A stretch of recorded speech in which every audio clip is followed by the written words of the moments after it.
The Adventures of Chanticleer and Partlet by the Brothers Grimm. Part 1. How they went to the mountains to eat nuts. "The nuts are quite ripe now," said Chanticleer to his wife Partlet. "Suppose we go together to the mountains and eat as many as we can before the squirrel takes them all away." "With all my heart," said Partlet. "Let us go and make a holiday of it together." So they went to the mountains, and as it was a lovely day, they stayed there till the evening. Now whether it was that they had eaten so many nuts that they could not walk, or whether they were lazy and would not, I do not know. However, they took it into their heads that it did not become them to go home on foot. So Chanticleer began to build a little carriage of nutshells, and when it was finished, Partlet jumped into it and sat down, and bid Chanticleer harness himself to it and draw her home. "That's a good joke," said Chanticleer. "No, that will never do. I had rather by half walk home. I'll sit on the box and be coachman if you like, but I'll not draw." While this was passing, a duck came quacking up and cried out, "You thieving vagabonds, what business have you in my grounds? I'll give it you well for your insolence." And upon that she fell upon Chanticleer most lustily. But Chanticleer was no coward, and returned the duck's blows with his sharp spurs so fiercely that she soon began to cry out for mercy, which was only granted her upon condition that she would draw the carriage home for them. This she agreed to do, and Chanticleer got upon the box and drove, crying, "Now, duck, get on as fast as you can," and away they went at a pretty good pace.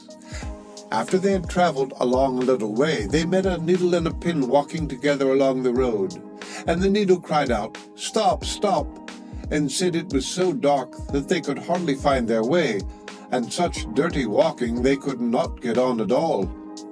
He told them that he and his friend the pin had been at a public house a few miles off, and had sat drinking till they had forgotten how late it was.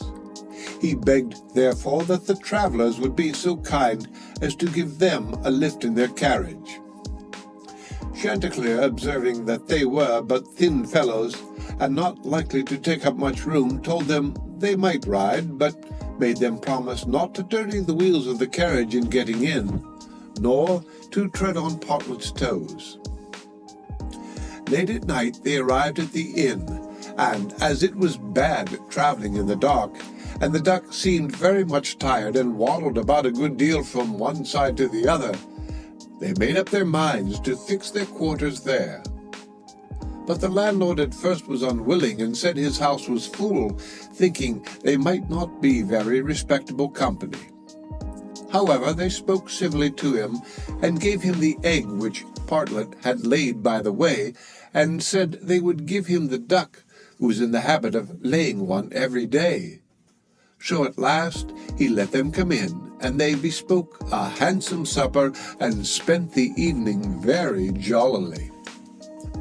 Early in the morning, before it was quite light, and when nobody was stirring in the inn, Chanticleer awakened his wife, and fetching the egg, they pecked a hole in it, ate it up, and threw the shells into the fireplace.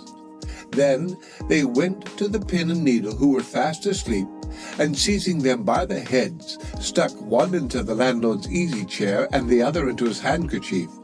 And having done this, they crept away as softly as possible. However, the duck, who slept in the open air in the yard, heard them coming, and jumping into the brook which ran close by the inn, soon swam out of their reach. An hour or two afterwards, the landlord got up and took his handkerchief to wipe his face, but the pin ran into him and pricked him. Then he walked into the kitchen to light his pipe at the fire, but when he stirred it up, the eggshells flew into his eyes and almost blinded him. "Bless me," said he, "all the world seems to have a design against my head this morning." And so saying, he threw himself sulkily into his easy chair. But oh dear, the needle ran into him, and this time the pain was not in his head.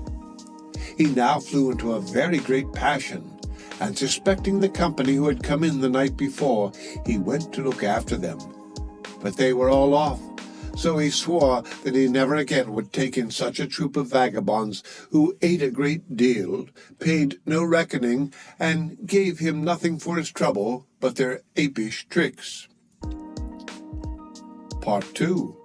How Chanticleer and Partlet went to visit Mr. Korbes. Another day Chanticleer and Partlet wished to ride out together.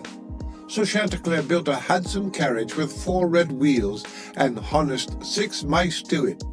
And then he and Partlet got into the carriage and away they drove. Soon afterwards a cat met them and said, "Where are you going?" And Chanticleer replied, "All on our way, a visit to pay to Mr. Korbes the fox today." Then the cat said, "Take me with you." Chanticleer said, "With all my heart. Get up behind, and be sure you do not fall off. Take care of this handsome coach of mine, nor dirty my pretty red wheels so fine. Now mice be ready and wheels run steady, for we are going a visit to pay to Mr. Korbes the fox today." Soon after came up a millstone, an egg, a duck, and a pin, and Chanticleer gave them all leave to get into the carriage and go with them. When they arrived at Mr. Korbes' house, he was not at home, so the mice drew the carriage into the coach house. Chanticleer and Partlet flew upon a beam, the cat sat down in the fireplace, the duck got into the washing cistern, the pin struck himself into the bed pillow, and the millstone laid himself over the house door, and the egg rolled himself up in the towel. When Mr. Korbes came home, he went to the fireplace to make a fire, but the cat threw all the ashes in his eyes. So he ran to the kitchen to wash himself, but there the duck splashed all the water in his face. And when he tried to wipe himself, the egg broke to pieces in the towel all over his face and eyes. Then he was very angry and went without his supper to bed. But when he laid his head on the pillow, the pin ran into his cheek. At this he became quite furious, and, jumping up, would have run out of the house, but when he came to the door, the millstone fell down on his head and killed him on the spot. Part 3. How Partlet died and was buried, and how Chanticleer died of grief. Another day Chanticleer and Partlet agreed to go again to the mountains to eat nuts, and it was settled that all the nuts which they found should be shared equally between them. Now Partlet found a very large nut, but she said nothing about it to Chanticleer and kept it all to herself. However, it was so big that she could not swallow it, and it stuck in her throat. Then she was in a great fright and cried out to Chanticleer, "Pray run fast as you can and fetch me some water, or I shall be choked." Chanticleer ran as fast as he could to the river and said, "River, give me some water, for Partlet lies in the mountain and will be choked by a great nut." The river said, "Run first to the bride and ask her for a silken cord to draw up the water." Chanticleer ran to the bride and said, "Bride, you must give me a silken cord, for then the river will give me water, and the water I will carry to Partlet, who lies on the mountain and will be choked by a great nut." But the bride said, "Run first and bring me my garland that is hanging on a willow in the garden." Then Chanticleer ran to the garden and took the garland from the bough where it hung and brought it into the bride. And then the bride gave him the silken cord, and he took the silken cord to the river, and the river gave him water, and he carried the water to Partlet. But in the meantime, she was choked by the great nut and lay quite dead, and never moved any more. Then Chanticleer was very sorry, and cried bitterly, and all the beasts came and wept with him over poor Partlet. And 6 mice built a little hearse to carry her to her grave. And when it was ready, they harnessed themselves before it, and Chanticleer drove them. On the way they met the fox. "Where are you going, Chanticleer?" said he. "To bury my Partlet," said the other. "May I go with you?" said the fox. "Yes, but you must get up behind, or my horses will not be able to draw you."